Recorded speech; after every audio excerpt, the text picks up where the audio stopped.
করুণাময়ী বা করুণা দেবীর মন্দির এবং ঝুড়ু রাজার যে প্যালেস বা রাজবাড়ি বা জমিদার বাড়ি, সেখান থেকে আমরা এখন যাব আরেকটু দূরে। জায়গাটার নাম কি বললেন? বুড়ো কালীতলা। আমরা যাব এখন বুড়ো কালীতলায়। আসেন।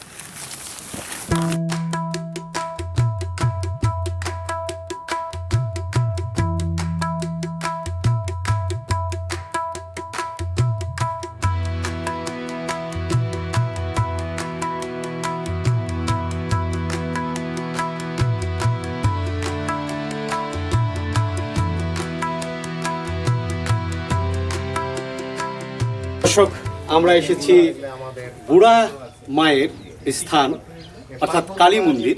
এই কালী মন্দির কালী ঘোষ বাবু অর্থাৎ রাজা কালী ঘোষ বা জমিদার কালী ঘোষ তিনি অত্যন্ত যত্ন করে এই মন্দিরটি নির্মাণ করেছিলেন এবং তার নাম দিয়েছিলেন বুড়া মায়ের স্থান, অর্থাৎ কালী মাকে তিনি বুড়া মা বলতেন হয়তো। সেই বুড়া মায়ের স্থান হিসেবে এই জায়গাটা তিনি তৈরি করেছিলেন, নির্মাণ করেছিলেন। যদি এখন একেবারে ধ্বংস অবশেষ রয়েছে। এখানে দেখুন, এই যে ইটগুলো দেখুন, এখানে এই যে দেখুন, একটু ইটগুলো দেখুন, বিভিন্ন ইটগুলো দেখা যায়। অর্থাৎ বেসমেন্টটা হয়তো এমন হতে পারে যে এটা দেবে গেছে, এর নিচে খুঁড়লে হয়তো কিছু ধ্বংসাবশেষ পাওয়া যেতে পারে। এবং এখন বর্তমানে যে কমিটি রয়েছে তারা এই ইয়েটা করেছেন, তাদের ইয়েটা নতুন। এবং এইখানে আসুন একটু ভিতরে দেখি, একটা বেদি রয়েছে। সেই বেদিতে সেই সময়ে যে পাথরগুলো রয়েছিল আছে, সে পাথরগুলো এখানে আছে। আর দেখুন, একটু দেখায়,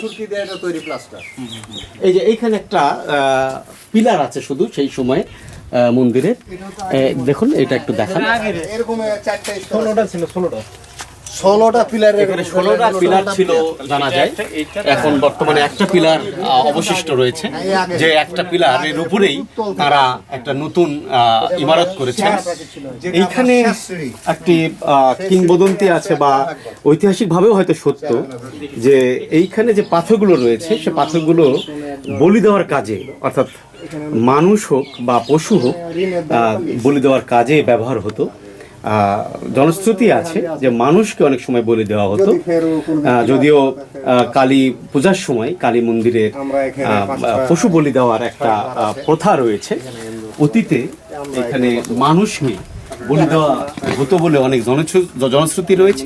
সেই জনশ্রুতি অনুসারে এই সেভাবে সংরক্ষণ করে রাখা হয়েছে তাদের। পাথরগুলো একটু দেখায়, আমরা যেটুকু পাচ্ছি।